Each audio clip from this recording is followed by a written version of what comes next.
Hey YouTube, so just wanted to bring you the video on black hair in Colombia part 2.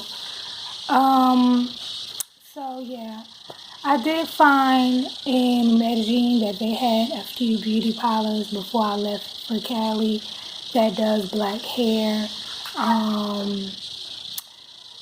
I even got a business card from one of the Afro-Colombians that was at the mall where she got her hair done. A lot of the women wear like the weaves and the same stuff we do in the States, so they look pretty nice. You just have to make sure you find out where are the best places to go, because in Cali, I got my hair braided. One of the locals took me to they took me to a hair shop. And I made an appointment, and when we went the next morning to get our hair done, the shop was closed, and we had to go to the girl's house. And I was already like, okay, do I even want to continue with this? But I'm like, okay, just because it's in her house doesn't mean she can't do hair or she's not professional. We go to the girl's house. As you see, my braids are small and they're long, and it would have took 2 people to 3 people to do the braids so that I don't be there all day.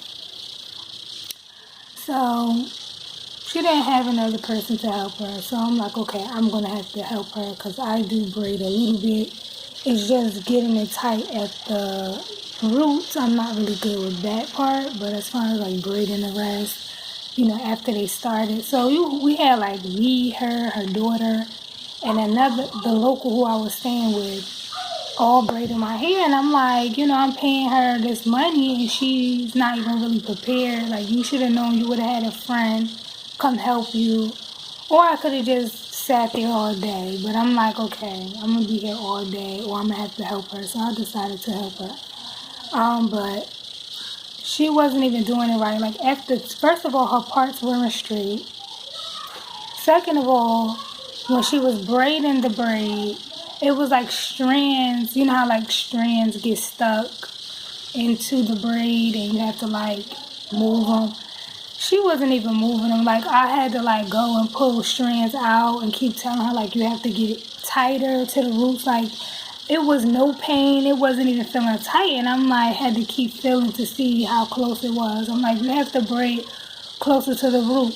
And after like 3 rows in the back, I should have just told her never mind. But I'm like, okay, I already washed my hair, blow dried it.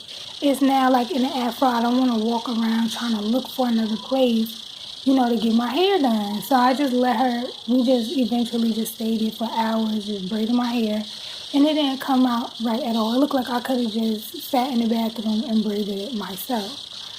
So the next day I go to get my eyelash. A day or 2 later, I went and got my eyelashes done, and they didn't do a good job. I went to another shop in the Centro, and it was actually a nice Afro-Colombian braiding shop. They had, more than one person in the salon, and I explained to them, like, they don't know English, and I only know, like, baby words, so I would have to say me, Esperanza in Colombia.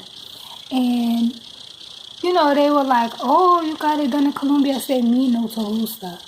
Just letting them know, like, I don't like them. So they were like, oh, who did them? I'm like, a chica in Colombia. And, they showed me their hair book. And they said if I want, they would do the first half, redo it for me. And I was like, I already paid 60,000 pesos, which wasn't a lot. For these braids, I paid 60,000 pesos, which is probably $20. So, to get long micro braids to my butt. So, that was cheap. So, I was considering getting them redone because it was only $20 anyway. So, I'm like, and I had a whole bunch of hair left. I bought like 10 packs of hair. And when you buy hair in the Central, know how many packs you need. I brought 10 packs just to be sure, and I only needed like 3 packs.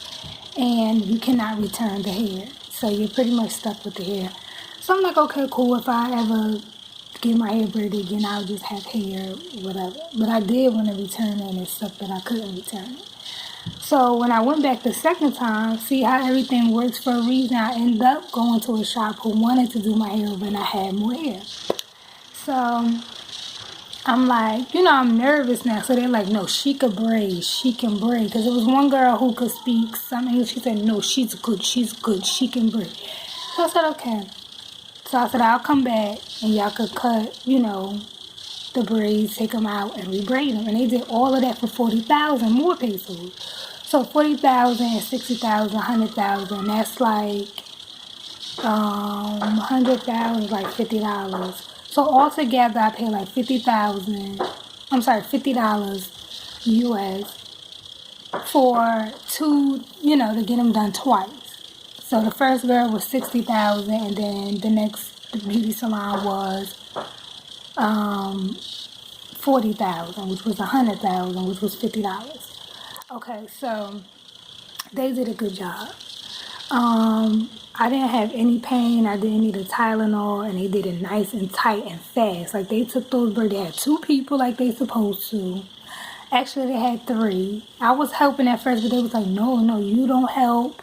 Which I like that because it let them know like you're paying your money. You should not be helping the braid, which is true. So they were like, no, they got another lady to help, and they did a good job. The eyelashes they messed up on only because the girl who was there didn't know what she was doing, but I guess to get the money, they let her start. And she didn't know what she was doing. So the owner came in and was like, oh my God, no. And she did one eye was good, and the other one was like really thick and all messed up, and it was falling out 2 days later. Like I would have lashes coming down. The individuals, I would have like some falling. I said, let me just take these things off before I'm outside looking crazy, and I just took them off. But I think that was only like $10 to get my lashes done. 10 US. It was probably like, I don't want to be lying. I think it was 20. Actually, it was only $5. It was 20 mil pesos. So it was like $5 to get my lashes done and $50 to get my hair done. So it was really cheap. I was like doing good, as far as beauty stuff in Colombia is really cheap. So now my only issue was when the shop redid the braids.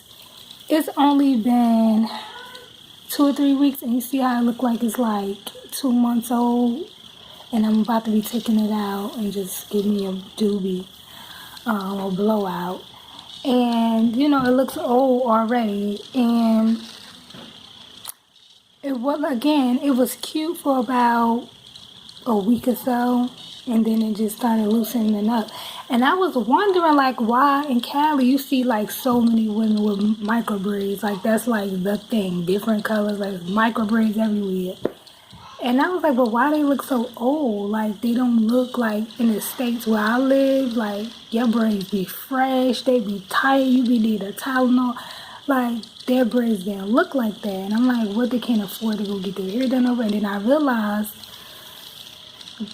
I don't know, the African women in the States, I guess they pull every string in your scalp, so it lasts 2 months. And even after 2 months, you gotta put a little bit of gel here, but it still pretty much look nice. Like, it's been like 2 weeks, and my hair looks like I had these braids in for forever and a day, and I promise you I didn't.